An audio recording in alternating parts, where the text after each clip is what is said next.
আর যে সমস্ত এইসব চিত্রনাট্য আমাদের দেখাচ্ছে যে ঘুষপেটিয়া, আরে আপনি দেশের স্বরাষ্ট্রমন্ত্রী, দেশের রাজধানীতে বিহার নির্বাচনের 4 দিন আগে বিস্ফোরণ হয়েছে, দায়ী কার?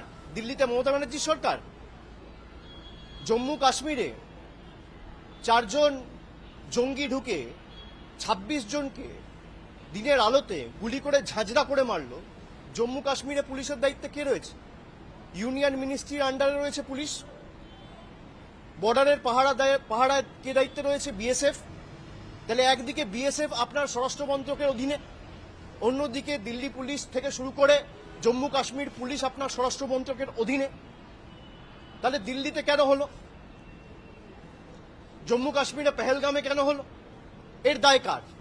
ভারতবর্ষে যবে থেকে স্বাধীন হয়েছে, দেশের স্বাধীনতার পর সারা দেশে সবথেকে ব্যর্থতম এবং সবথেকে অপদার্থতম যদি কোনো স্বরাষ্ট্রমন্ত্রী থেকে থাকে তার নাম হচ্ছে অমিত শাহ। আপনি জিজ্ঞেস করুন, যে বিজেপির সাংসদরা বলছে যে দেশের স্বরাষ্ট্রমন্ত্রী নিজে একজন ঘুষপেটিয়া, সে এসে বলছে বাংলায় ঘুষপেটিয়া আটকাবো।